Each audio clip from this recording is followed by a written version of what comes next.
Olá, seja bem-vindo.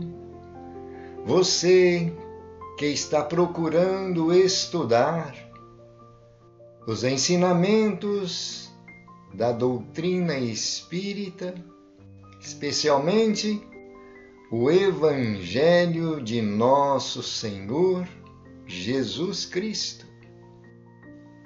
Aqui estamos procurando mais entendimento sobre o Evangelho redivivo, o Evangelho de Nosso Senhor Jesus Cristo, na sua simplicidade, na sua essência, para que nós possamos estar confiantes nessas palavras do nosso divino amigo e guia da humanidade, Senhor Jesus, que veio nos ensinar o caminho da nossa redenção.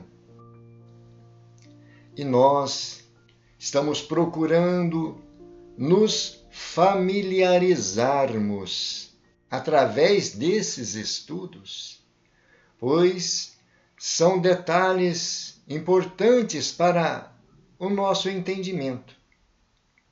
A semana passada nós vimos sobre os apóstolos, vimos sobre qual a diferença entre discípulo e apóstolo, não é? E para aqueles que não tiveram a oportunidade, pode buscar em nossa página no YouTube ou no Facebook. Da semana passada, nós vimos que discípulo é aquele que vem a seguir os ensinamentos ou procurar conhecer os ensinamentos do Mestre.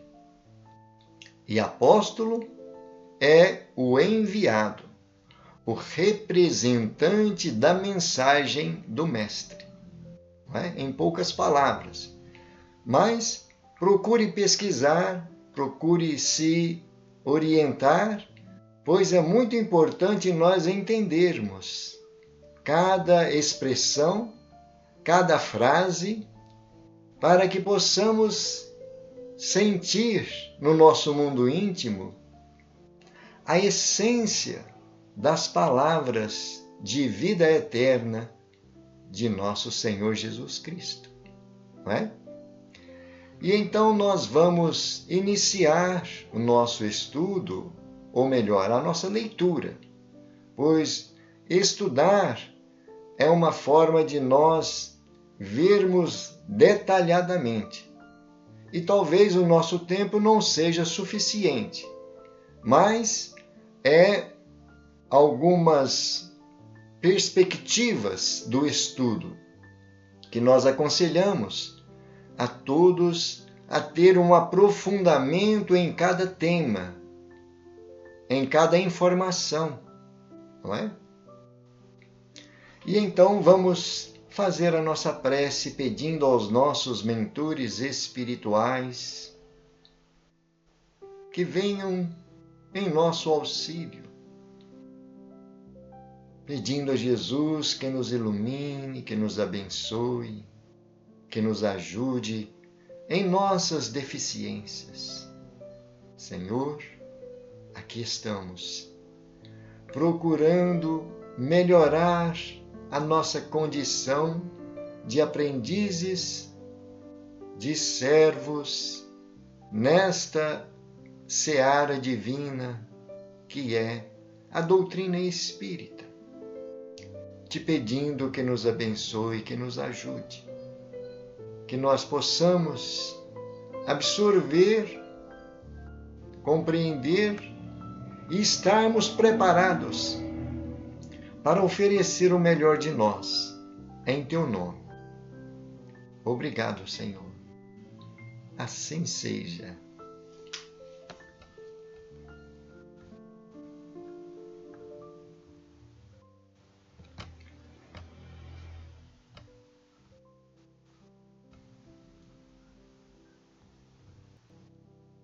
Hoje nós veremos sobre os dados biográficos dos apóstolos. Começaremos por André.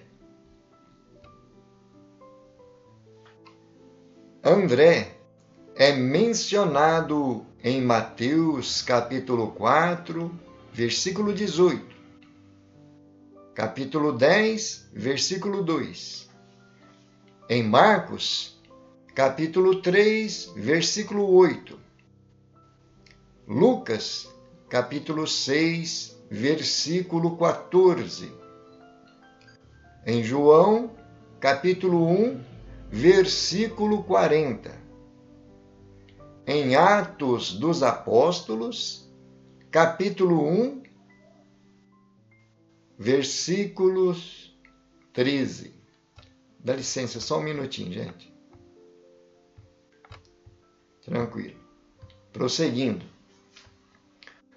Como Pedro ou Simão Bar-Jona era filho de Jonas, também seria André, a menos que ocorra uma das hipóteses, parente ou irmão por parte de mãe.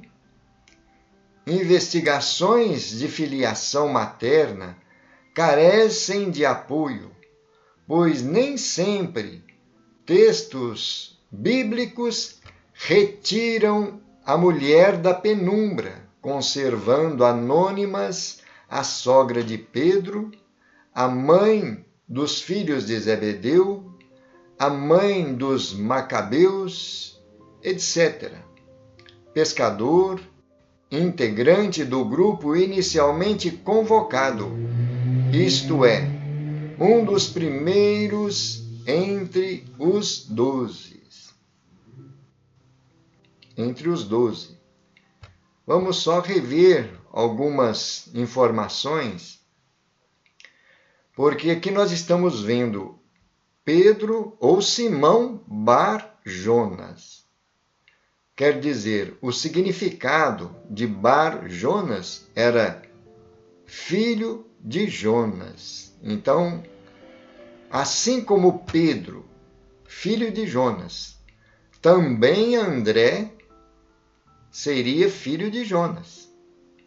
Não é?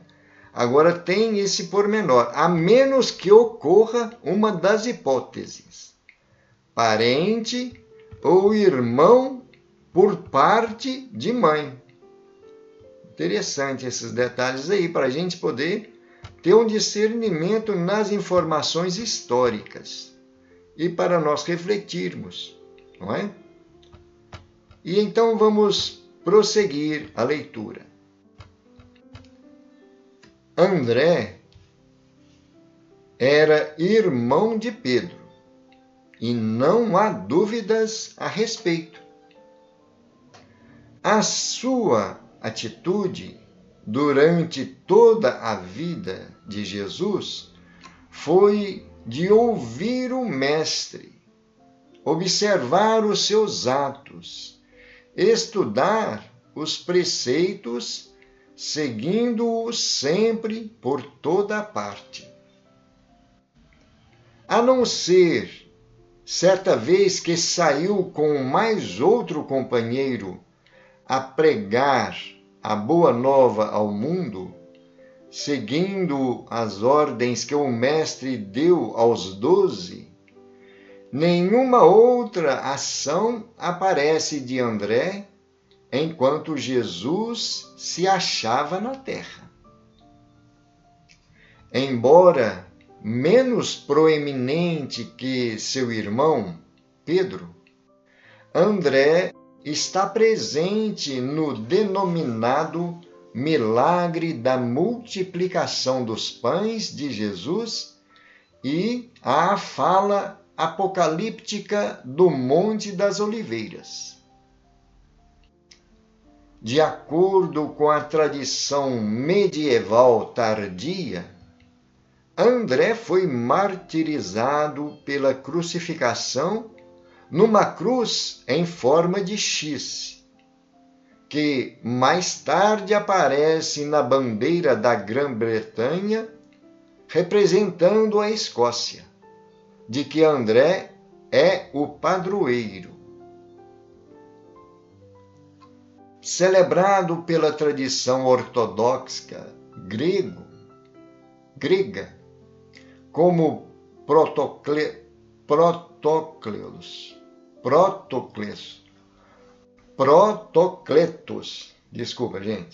como Protocletos, o primeiro a ser chamado. Entre os 12, foi o primeiro a ser chamado dentre os 12. Está em João capítulo 1, versículo 40. André, cujo nome significa varonil, nasceu em Betsaida Júlias, às margens do Mar da Galileia. Antes de seguir o Mestre, era discípulo de João Batista. Aparentemente, André ocupava-se mais dos assuntos da alma do que propriamente de suas pescarias, tanto que abandonou suas redes para seguir os passos de João Batista. Segundo o historiador Eusébio, História Eclesiástica III, André teria desenvolvido extenso apostolado na Palestina, Ásia Menor, Macedônia, Grécia e regiões próximas do Cáucaso. As antigas narrativas indicam que, supostamente, se encontram em Patras, cidade grega, os restos mortais do apóstolo guardados numa igreja ortodoxa. Então, fica para nós as informações que nos foram trazidas desse apóstolo, André, que foi o primeiro a ser chamado, não é? E vemos também um detalhe que era irmão de Pedro. Não é? Então nós vimos anteriormente dizer Simão Pedro Bar Jonas. São informações que, trazidas do Evangelho de Jesus, nós entendemos Jesus chamando Pedro de Simão, filho de Jonas. E como André era irmão de Pedro, também era filho de Jonas. Não é? Mas um detalhe importante que nós não tínhamos abordado é sobre o nome da mulher na época de Jesus, que ela sempre ficava na penumbra, não se falava o nome das mulheres, não era tão respeitado, não é? Então se dizia a mãe dos filhos de Zebedeu, é assim? A mãe dos... Aqui está dizendo por parte de mãe, né? Quer dizer, pode ser que os dois eram irmãos por parte de mãe. As investigações de filiação materna carecem de apoio, pois nem sempre os textos bíblicos retiram a mulher da penumbra. Esse é que é o detalhe, né? Conservando anônimas. Quando diz a sogra de Pedro, a mãe dos filhos de Zebedeu, a mãe dos Macabeus, não é assim? E então André, como Pedro, era filho de Jonas. Não menciona sua mãe, não é assim? E vemos então como que André foi esse divulgador nessas regiões, né? Na Palestina, na Ásia Menor, Macedônia, Grécia e regiões próximas do Cáucaso. Um detalhe importante para nós entendermos essa divulgação do Evangelho nessas regiões, não é? Agora vamos ver Bartolomeu, Natanael. O apóstolo é citado por Mateus, capítulo 10, versículo 3, em Marcos, capítulo 3, versículo 18, Lucas, capítulo 6, versículo 14, e em Atos dos Apóstolos. O nome de Natanael, usualmente conhecido como Bartolomeu, aparece em João sem indicações de suas origens. João, capítulo 1, versículo 45, de 45 a 51.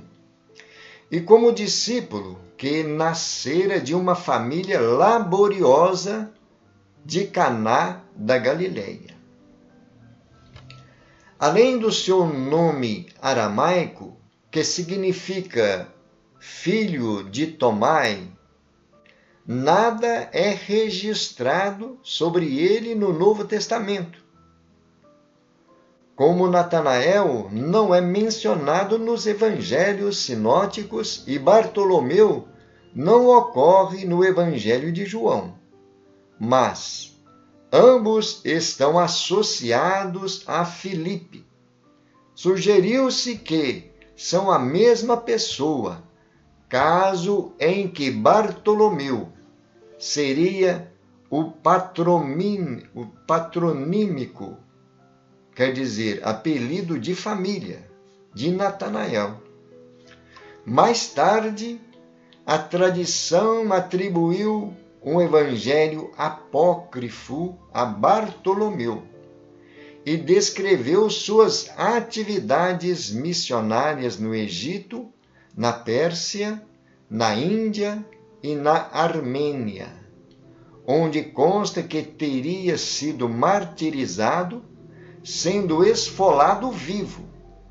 Por isso, é patrono dos curtidores. É um detalhe desse evangelho apócrifo, foi um evangelho que não foi divulgado pelas igrejas, não é?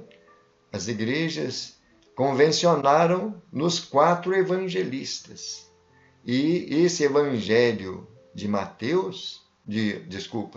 esse evangelho de Bartolomeu ou Natanael não foi considerado pela igreja. Não é assim? Vamos continuar a leitura. O notável testemunho de Jesus a seu respeito está em João, capítulo 1, versículo 47. Deixa transparecer o perfil de alguém que serviu à lei e aos profetas, não apenas para orientar suas esperanças na glória de Israel, mas também para desenvolver em seu íntimo uma espiritualidade frutífera, determinada pelas diretrizes da sabedoria divina, sobre o qual comenta o apóstolo Tiago, capítulo 3, versículo 7.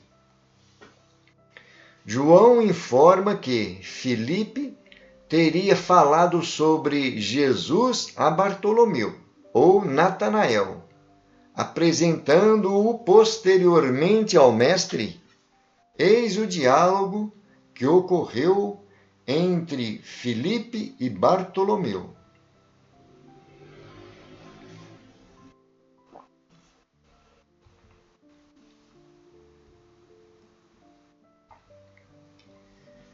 Temos achado aquele de quem escreveu Moisés na lei e de quem falaram os profetas, Jesus de Nazaré, filho de José.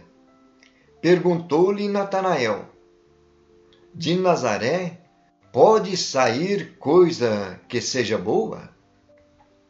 Respondeu Filipe: vem e vê. Jesus, vendo aproximar-se Natanael, disse: antes de Filipe chamar-te, eu te vi quando estavas debaixo da figueira. Replicou-lhe Natanael: Mestre, tu és o Filho de Deus, tu és o Rei de Israel. Disse-lhe Jesus: Por eu te dizer que te vi debaixo da figueira, crês? Maiores coisas do que esta verás. E acrescentou: em verdade vos digo, que vereis o céu aberto e os anjos de Deus subindo e descendo sobre o Filho do Homem. Natanael, após este encontro com o Mestre, o seguia, tornando-se um dos seus discípulos. Interessante esse encontro, né, de Natanael com Jesus. Primeiramente, a apresentação de Filipe, que contou a ele sobre Jesus. E outro detalhe é o que ele diz. Natanael pergunta a Filipe: de Nazaré pode sair coisa que seja boa? Isso é importante para nós registrarmos que naquela época existia um certo preconceito para com a cidade de Nazaré, não é? E então é um detalhe que nos chama a atenção, porque Jesus é chamado Jesus de Nazaré. Por quê? Qual é a fonte de ser chamado Jesus de Nazaré? Nós lembramos que quando Jesus nasceu, e por volta do 2º ano do seu nascimento, o imperador mandou sacrificar todas as crianças que tinham idade até 2 anos, naquela região de Belém, onde Jesus nasceu. Porque ele tinha ouvido falar sobre o nascimento de um rei que salvaria aquele povo sacrificado. E então foi feito um censo da população. E como Maria e José haviam se mudado para Nazaré, ela então, ao ser questionada por aqueles representantes do imperador, fazendo o censo, perguntou de onde era aquela criança. O que Maria respondeu: de Nazaré. Porque se ela falasse que era de Belém, com certeza esses enviados do rei iriam sacrificar também aquela criança que era Jesus. Por isso, Maria, muito bem orientada espiritualmente, diz que ele era de Nazaré. E de lá para cá, foi denominado Jesus de Nazaré. Tá certo? E então, a pergunta de Natanael: de Nazaré pode sair coisa que seja boa? E então Filipe chama ele e apresenta a Jesus. E veja como que Jesus o recebe. Antes que Filipe te chamasse, eu te vi debaixo da figueira. Quer dizer, Jesus fez uma revelação que ele não esperava. Por isso Jesus afirma para ele, ou melhor, interroga ele: você está acreditando porque eu te disse que te vi debaixo de uma figueira? E Jesus então traz esta revelação que para todos nós serve de grandes reflexões. Vamos analisar o que Jesus disse. Em verdade te digo, que vereis o céu aberto e os anjos de Deus subindo e descendo. Todos nós compreendemos que Jesus, em todas as suas orientações e palavras, traziam revelações, ensinamentos que nós precisamos de refletir, analisar conforme a nossa visão das verdades que Jesus veio trazer. O que seria esse céu aberto e os anjos de Deus subindo e descendo? Não é? O que seria? Não seria as revelações que sempre Deus enviou, ou melhor, Jesus, como missionário de Deus, como o ungido de Deus, veio trazer as verdades à humanidade, mas sempre enviou os seus eleitos, os seus missionários, em toda a história da humanidade. Temos em Abraão, temos em Moisés, nos profetas, todos foram enviados, foram missionários. E então esse céu aberto podemos entender como as revelações que descem constantemente sobre nós, sobre a humanidade. O céu se abrindo e os anjos de Deus subindo e descendo, trazendo as informações, as orientações, para que a humanidade encontre o caminho da redenção. Não é isso? E então é para nós uma importante revelação. E vamos também ter uma outra percepção, que a pessoa, quando tem a sensibilidade mediúnica, ela pode ver no seu estado psíquico, com os olhos espirituais, com a sua percepção espiritual, a influência dos espíritos sobre a humanidade. E poderemos também compreender que, neste caso, Natanael trazia consigo esta faculdade. Não pode ser? Concorda? E então, depois desse encontro, dessas palavras de Jesus, Natanael se torna, vamos observar que até agora ele não era um apóstolo, era discípulo de Jesus, porque ele entendeu que Jesus era realmente o Messias. Concorda? Depois, mais tarde, é que vai se tornar o apóstolo. Olha aqui.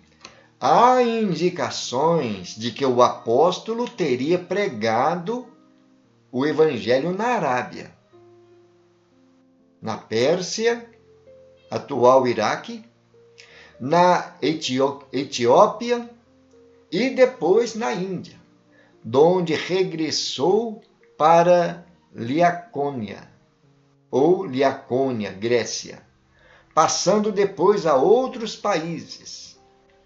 Conta-se que, ao desenvolver o trabalho apostolar na Armênia, junto do Mar Negro, teria sido esfolado vivo antes de morrer. Olha aí, gente. Então nós estamos percebendo, primeiramente, vendo que antes de ser apóstolo, ele se tornou um discípulo. Depois de seguir as orientações, ouvir as pregações, ele então se torna um apóstolo, né? Quando Jesus formou este apostolado evangélico. Então, estamos vendo aqui que ele teve esse papel de divulgar o evangelho, de pregar o evangelho nessas regiões. Muito interessante para o nosso entendimento, né? E então nós vamos deixar para a próxima semana a sequência dessa biografia dos apóstolos. E veremos na sequência Filipe, não é? E então, meus irmãos, fica aí para nós as mensagens da noite de hoje, fatos biográficos para nós entendermos como que Jesus formou esse colegiado apostólico. Não é? Pessoas comuns, pessoas que tinham uma simplicidade, mas acima de tudo uma humildade para receber a mensagem da Boa Nova, se fortalecer espiritualmente, porque o conteúdo da verdade que o Evangelho de Jesus traz a todos nós, nos fortalece, nos torna perseverantes na busca da verdade. Não é mesmo? E então, fica aí o convite para que nós possamos estar atentos e buscar novas revelações, novas orientações, novos estudos, conforme a possibilidade de cada um. Não é? E vamos agora finalizar fazendo uma prece, pedindo a Jesus que nos ajude a aproveitar bem as informações que recebemos. Divino amigo, com muita gratidão pelas luzes que temos recebido, pelas orientações, pelas informações, pelas oportunidades de iniciar o nosso aprendizado com tantos esclarecimentos, te pedindo que nos ajude a perseverar na busca pelo conhecimento, para que nós também possamos, no futuro, conforme a permissão das esferas superiores, nos tornarmos esses divulgadores conscientes, convictos de tuas verdades, da mensagem salvadora. Obrigado, Senhor Jesus. Assim seja. Graças a Deus e louvado seja Deus. Meus irmãos e minhas irmãs, foi uma alegria, um prazer, uma satisfação podermos estudar, ler e buscar estas informações compartilhando com vocês. Muita paz a todos, que Jesus nos abençoe. Gratidão.